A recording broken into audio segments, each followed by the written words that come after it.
तो भारतीय प्रशासनिक सेवाएं राजस्थान प्रशासनिक सेवाओं में 1978 से लगा करके आज दिन तक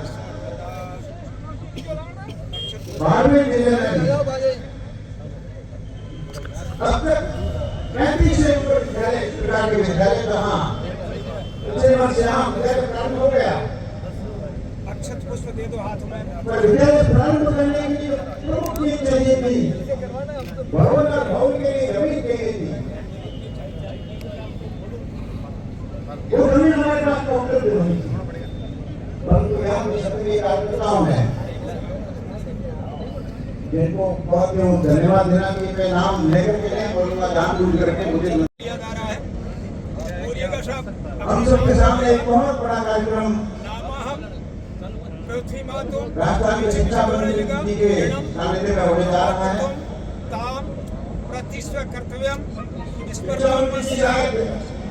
निष्कृष्ट संस्कार संस्कार स्थापना देव पूजन यहाँ पर प्राण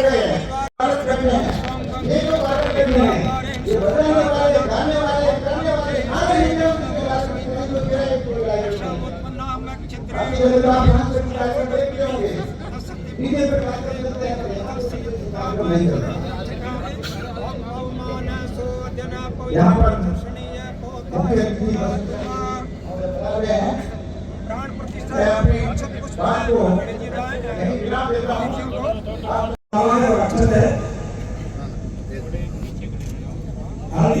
सौभाग्य और आरोग्य की प्रदात्री है, जिनका विकास एवं अधिकार की प्रतीक है, सुपरिणाम देने वाली है और के लिए है, अक्षर की संपत्ति है। ओम भूर्भुवः स्वः तत्सवितुर्वरेण्यं भर्गो देवस्य धीमहि धियो यो नः प्रचोदयात्। ओम हिरण्यगर्भस्तये भूतस्य जातः आसीत् सत्याधा प्रकटपृथिव्या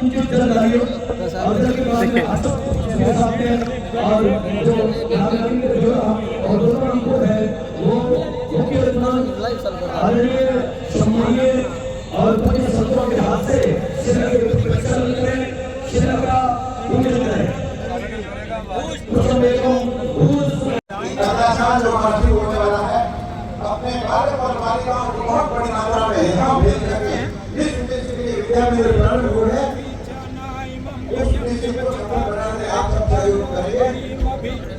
भारत माता की, भारत माता की, भारत माता की।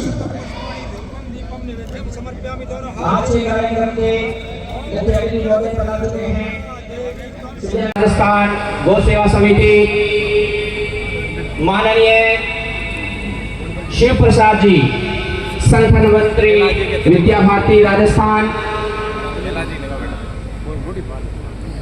श्रीमान आदुराम जी मेघवाल विधायक चौहटन,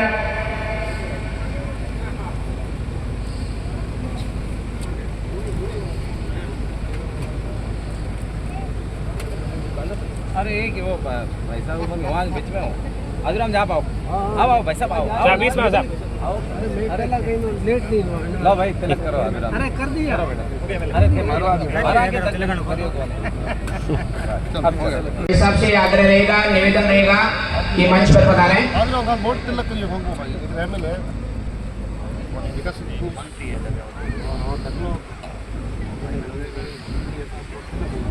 नहीं हो तो ये जरूर करा दे।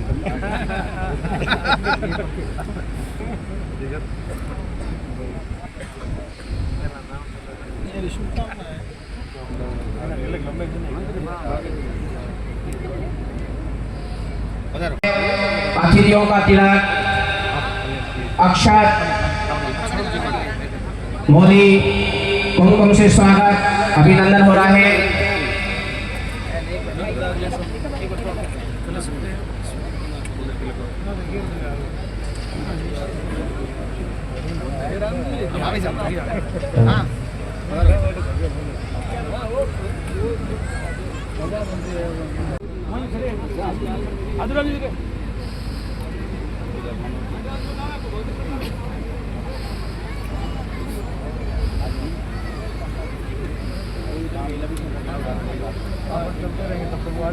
महाराज जी क्या करो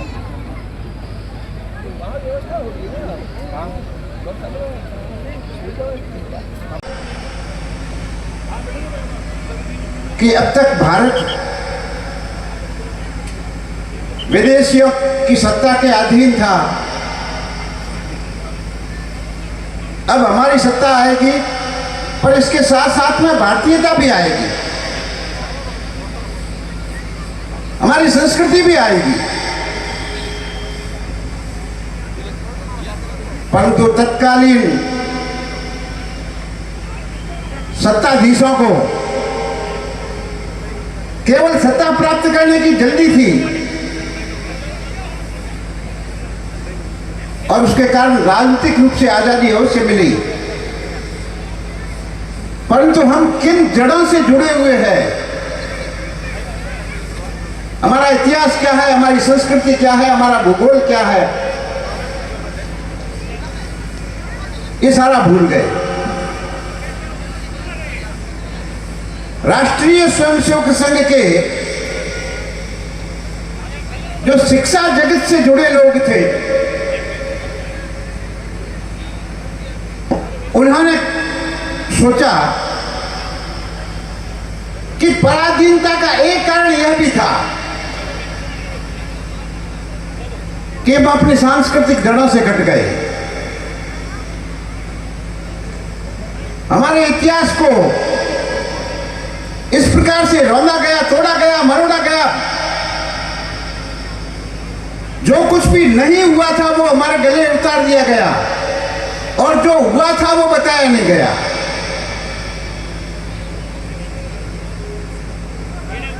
और इसलिए उस समय के कार्यकर्ताओं ने यह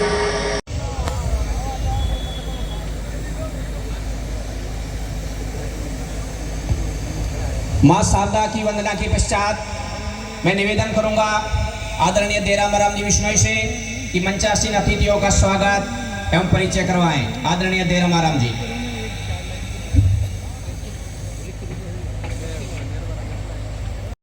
Thank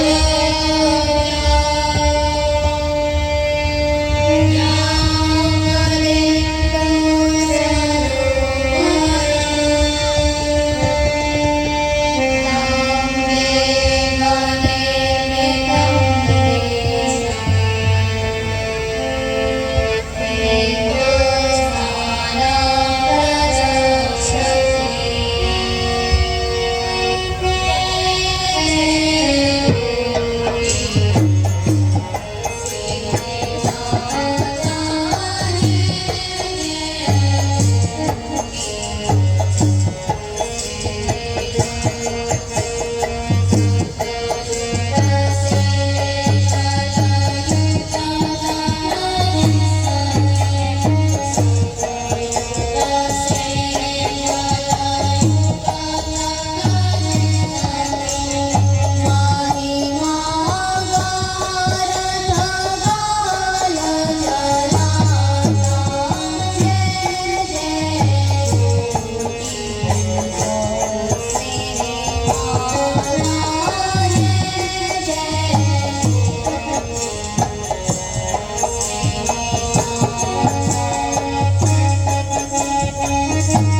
तो एक छोटा सा शारीरिक का कार्यक्रम, सामूहिक समता, हम किसी से कम नहीं, उसकी एक शानदार प्रस्तुति विद्या मंदिर के भैयाओं के माध्यम से आप सबके सामने।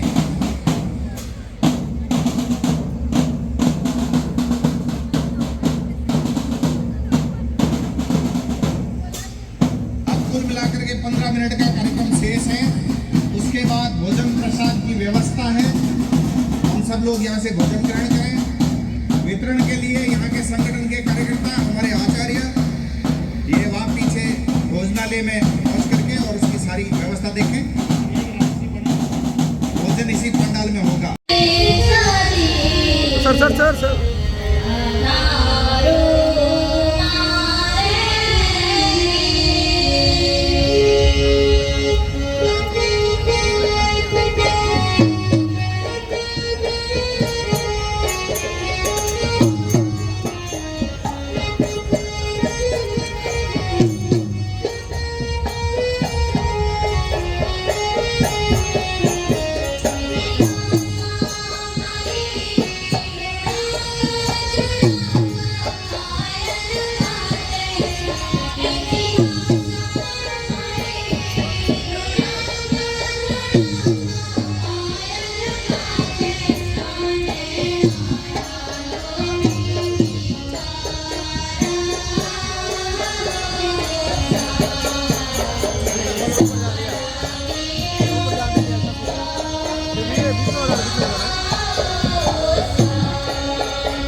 रूप से माननीय मंत्री जी का आभार व्यक्त करता हूं।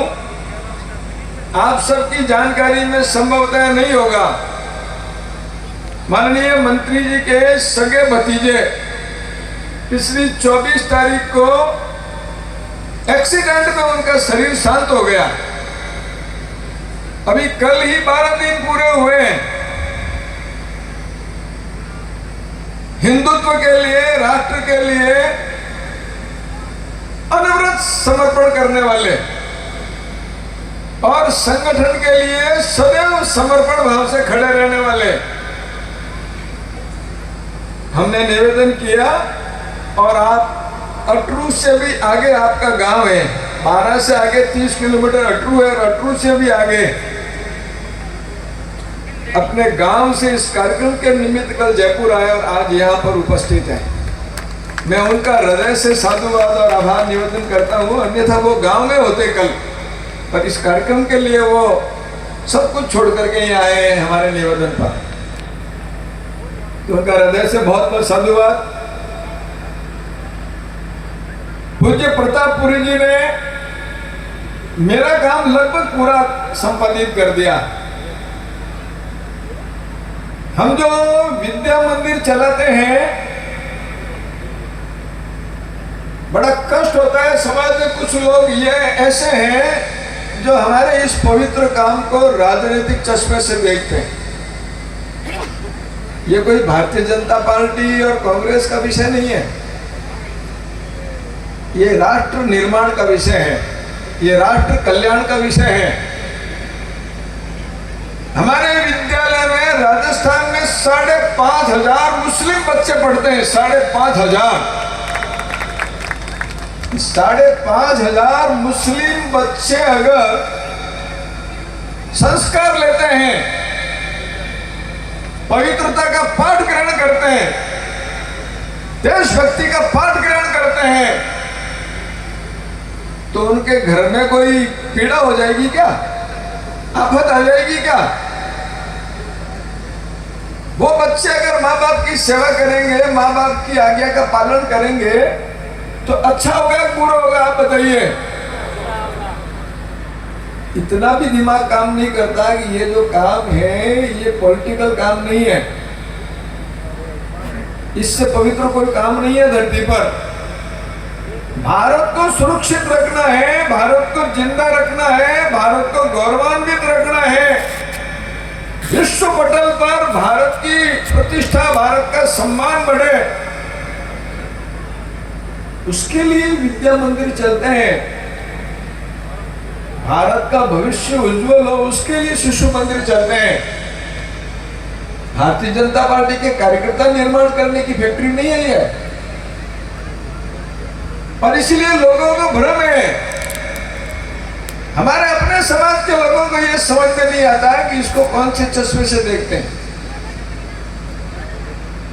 और इसलिए पूज्य प्रतापपुरी जी ने आप सबके सामने निवेदन किया है, मैं उसमें बात जोड़ता हूं। मनुष्य का परिचय करना हो छोटे से शब्दों में शास्त्र की ढंग से, तो यह मनन करोति स मनुष्य, और दूसरा है यह सेवा करोति स मानव। और साक्षात उदाहरण देखना चाहते हो, वैज्ञानिक और तथ्यात्मक उदाहरण देखना चाहते हो, तो जितने प्राणी हैं 84 लाख भगवान ने जिया जून बनाई है, पर किसी को हाथ नहीं दिए, किसी को हाथ नहीं दिए, फिर भी वो बिना हाथ सब कुछ करते हैं। अपना पेट भरते हैं, अपने बच्चों का भी पेट भरते हैं, अपने रहने का घर भी बनाते हैं, अपनी रक्षा भी करते हैं, पर हाथ नहीं दिए। क्यों दिए मानव को भगवान ने हाथ? क्या है इसके पीछे विज्ञान, क्या है इसके अंदर राज रहस्य? और आप सब जानते हो महाराज, इसको कर कहा है, कर कर कर। हमें कर दिए पेट भरने के लिए नहीं, परमार्थ करने के लिए, सेवा करने के लिए, पुण्य करने के लिए। पेट तो आहार भय मैथुन सामान्य एतत् पशु भी नराणा। खाना पीना, बच्चे पैदा करने, पशुओं में मानव एक समान क्रिया है। केवल मात्र अपने को हाथ दिए हैं ना, तो सत कार्य करने के लिए दिए हैं। और इस सत कार्य में जिन्होंने सहयोग किया उन्हें था, उन्होंने अपना इतिहास लिखा। जो हमारे आदर्श पुरुष जो सकारात्मक विचारधारा के साथ खड़े थे, उनका इतिहास आप सब जानते हो। सदियों गुजरने बाद भी उनको हम श्रद्धा से याद करते, सम्मान देते हैं आज भी, क्योंकि वो सकारात्मक विचारधारा के साथ थे। और उस समय उन सकारात्मक विचारधारा के सामने नकारात्मक विचारधारा के साथ में जो खड़े थे, उनको देख लो कि उनको इस समय हम किस दृष्टि से देखते, क्या उनका रहता है। ठीक ऐसा हमारे साथ भी होगा। हम इतिहास के काल कल्पित में चले जाएंगे, भूतकाल में चले जाएंगे। 100 साल बाद, 200 साल बाद जिस व्यक्ति का जितना क्षेत्र है, जितना उसका आभा है, जितनी उसकी पहचान है, उस व्यक्ति की वहाँ जरूर चर्चा होगी कालांतर में, जब भी उस घटना को याद करेंगे। घर में कोई अच्छी बुरी घटना हुई है तो उसमें घर के मुखिया को याद करेंगे कि ये जब अच्छा काम हुआ था अपने घर का मुखिया कौन था, और कोई बुरा काम हुआ तो भी याद करेंगे कि ये जब दुर्घटना बुरा काम अपने परिवार में हुआ तब घर का मुखिया कौन था। ठीक ऐसे गांव का मुखिया कौन था जो अच्छा हुआ, प्रदेश का कौन था, देश का कौन था, विधानसभा का कौन था, सबका इतिहास याद करते हैं। तो हमारा भी इतिहास याद किया जाएगा कि 100 साल बाद, 200 साल बाद हम तो चले जाएंगे, पर आपके हमारे मठ परंपरा के शिष्य रहेंगे, भक्त रहेंगे, आपकी संतति रहेगी, संतानें रहेगी। 100 साल बाद हमारे आचरण के कारण, हमारे इतिहास के कारण उन पीढ़ियों को ऊंचा देखना पड़े, श्रद्धा से लोग याद करें और कहें इनके पुरखे बहुत अच्छे थे जब ये सकारात्मक विचारधारा के साथ। विद्यालय की जो नींव रखने का कार्यक्रम जिसमें आप और सब शरीक हुए, सज्जनों, पिछले 48 वर्षों से विद्या भारती ने देश के कोने कोने में ऐसी शिक्षा जो हमें ऐसा ज्ञान प्रदान करे जो मुक्ति को देने वाला हो। सज्जनों, अर्थ की विद्या तो हर जगह आपको मिल सकती है, लेकिन अर्थ के साथ, युक्ति के साथ मुक्ति को देने वाली, जैसा वेद भगवान कहते हैं, उपनिषद कहता है, तेन त्यक्तेन भुंजिता मां गृध कृष्ण धनम, सा विद्या या विमुक्त है वो ज्ञान जो हमें मुक्ति को दे, वो ज्ञान जो त्याग की भावना को हमारे दिल और दिमाग के अंदर ऐसा बैठा है, उपभोग करने के बाद भी अनाशक्ति का भाव सदा बना रहे।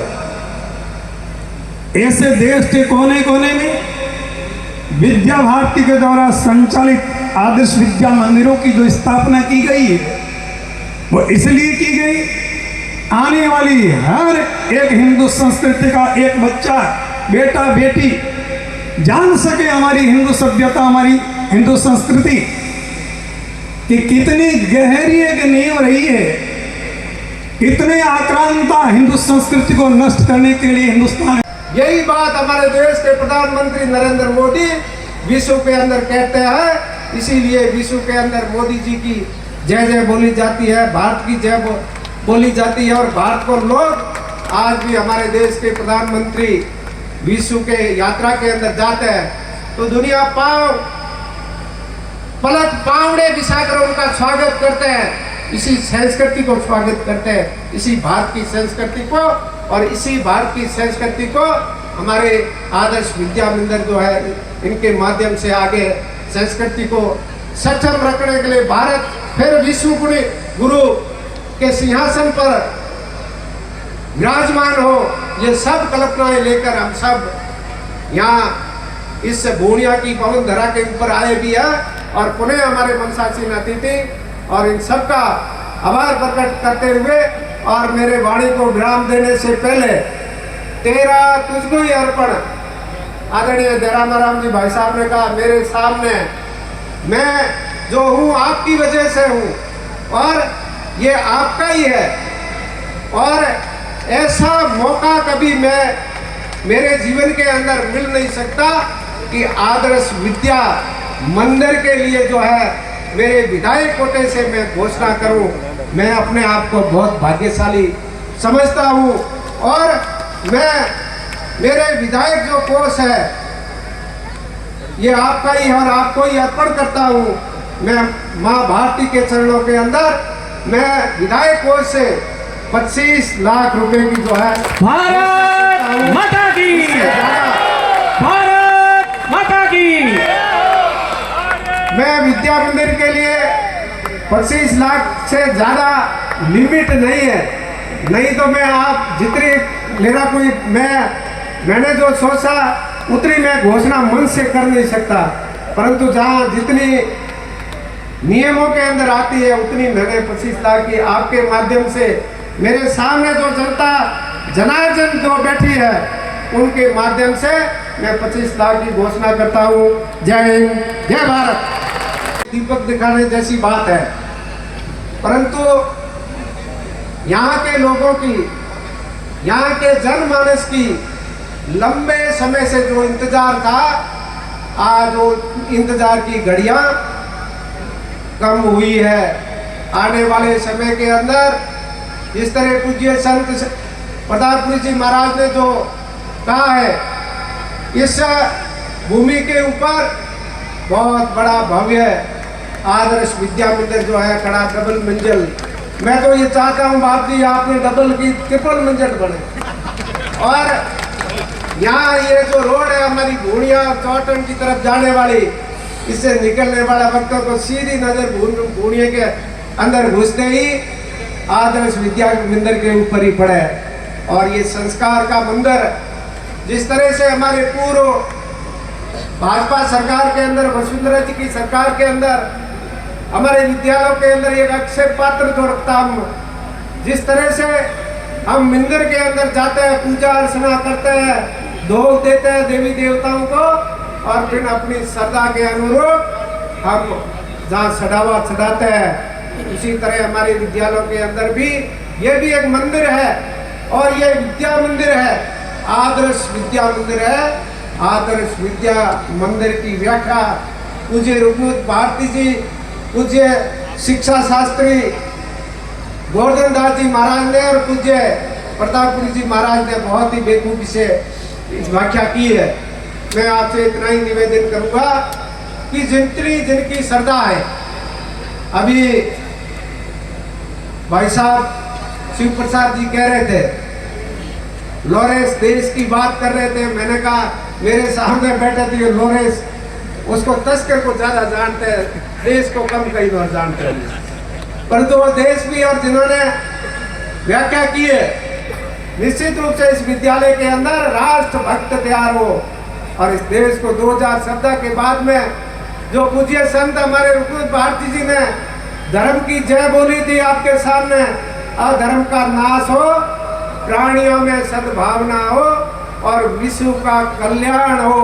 विश्व के कल्याण की जो बात की है, गांव और ढाणी में बैठा हुआ व्यक्ति एक छोटा सा जागरण कीर्तन, भले कितनी भी बड़ी भजन संध्या हो, सवेरे प्रभात के अंदर हेली के बाद में जब आरती के बाद में जय बोलते हैं। जो भी चाहे चरागा हो, चाहे रेवेन्यू हो, चाहे आबादी की जमीन हो, वीडियो साहब से कर रहा हूँ, वीडियो साहब है क्या यहाँ? शिव साहब है नहीं है, वो वहाँ वो सुन रहे हैं, उनसे भी कर रहा हूँ। अभियान चला करके सबसे पहले भूनिया से प्रारंभ कीजिए और यहाँ की सरकार की जमीन को खाली करें।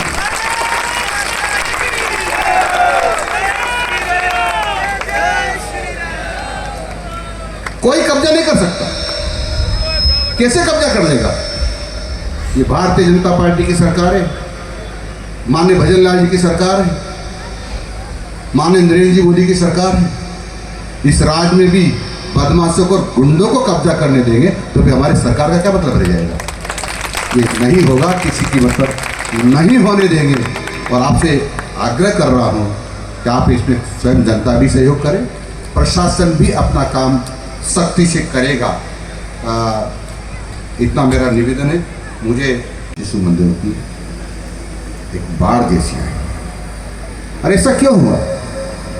ऐसा इसलिए हुआ कि हमारे प्रदेशवासियों और देशवासियों ने इसको स्वीकार किया है कि कहीं न कहीं अभी जो शिक्षा है उसमें संस्कारों की न्यूनता है। इसलिए संस्कारों का उन्नयन करने के लिए हमको आदर्श विद्या मंदिरों की जरूरत पड़ रही है। पर मैं भी आपको आश्वस्त करता हूँ कि अब मैं कोशिश कर रहा हूँ कि सरकारी विद्यालयों में भी संस्कार युक्त शिक्षा दी जाए, इसके लिए प्रयत्नरत है। मित्रों, लगातार हमारे यहाँ संस्कारों का ह्रास होना,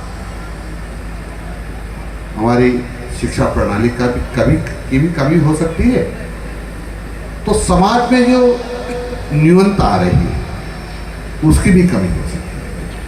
परंतु आज देश को आवश्यकता है संस्कारवान इंसानों, इसलिए इसकी अधिकता हमारे समाज में करनी पड़ेगी ताकि हमारा सभ्य समाज जो है अति सभ्य बने और जो देश को आवश्यकता है देशभक्तों की, वो देशभक्त खड़े हो सके, इसकी आवश्यकता है।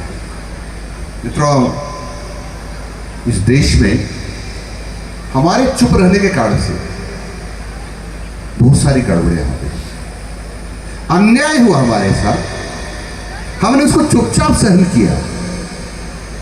आपको ध्यान होगा सांप्रदायिक हिंसा लक्षित अधिनियम 2011 का मसौदा तैयार किया था कांग्रेस की उस समय की अध्यक्षा और जो यूपीए की चेयरमैन भी कहलाती थी, उसने तैयार किया।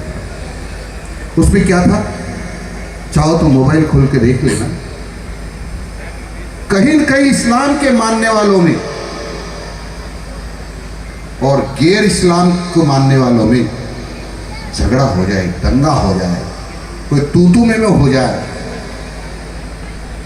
और वह इस्लाम के मानने वाले लोग किसी के भी घर जला दे, माता बहनों के साथ बलात्कार करें, लूट कर ले जाएं, हत्या कर दें, तो भी इस्लाम के मानने वाले दोषी नहीं होंगे। दोषी होंगे तो हिंदू ही होंगे। इतना अत्याचार और अनाचार हमने सहा, हर चुप्पी साथ गए, हर माँ या ये कभी चर्चा करते लोग कहते ये राजनीतिक बातें नहीं है। आज सुनना और देखना है तो आप मोबाइल पर सांप्रदायिक हिंसा लक्षित अधिनियम क्या है वो पढ़ लेना, डिटेल आ जाएगा। मैंने तो कभी नहीं सुना था, 2011 में जरूर सुना कि ऐसा कांग्रेस ऐसा ला रही है। ऐसे लोगों का हम राष्ट्रभक्त कैसे कर सकते हैं? ऐसे लोग देश तोड़क हैं जिस प्रकार का मसौदा ला रहे थे। और वक्फ संशोधन अधिनियम 2013 क्या था? मैं बधाई देना चाहता हूं देश के प्रधानमंत्री श्रीमान नरेंद्र जी मोदी को। मैं बधाई देना चाहता हूं देश की संसद को और उसमें बैठे सभी सांसदों को जिन्होंने इसको नकारा है कि वक्फ अधिनियम नहीं चलेगा। कहीं भी कव्वाली गा ले, कहीं भी उनके सांस्कृतिक धार्मिक कार्यक्रम कर ले तो जमीन उनकी हो जाएगी। केवल उनको वक्फ बोर्ड के रजिस्टर में जाके लिखना है। यदि हम कहें कि छोड़ो, हम न्यायालय में जा रहे हैं, न्यायालय से गुहार करेंगे, तो उस पर ऐसा प्रावधान कर दिया कि आप न्यायालय में नहीं जा सकते, न्यायालय आपकी बात नहीं सुनेगा। तो कहां जाना? एक ट्रिब्यूनल में जाना। ट्रिब्यूनल में कौन कौन होंगे? इस्लाम के मानने वाले ही सारी हमारी बात सुनेंगे। तो हमारी बात तो कौन सुनेगा?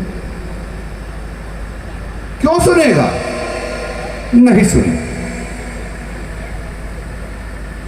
इतने बंधन, और इसलिए मैंने सुना है कितना सच होगा, लेकिन 25,000 मंदिरों पर भी दावा ठोका हुआ है वक्फ ने कि हमारे हैं, क्योंकि हमने यहाँ कभी नमाज पढ़ी थी, कभी था कार्यक्रम किया था, कभी चोरी छुपी हमने नमाज पढ़ ली थी, इसलिए ऐसा अन्याय हम सहन कर गए, वर्षों तो चुप्पी साधे रहे, हम बोले नहीं।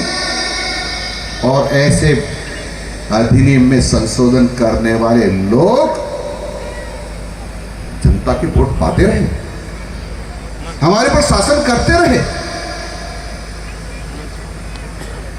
वक्फ बोर्ड में ऐसे ही कई प्रावधान थे, कुछ दिनों संशोधन किए थे, वर्षों से चल रहा है।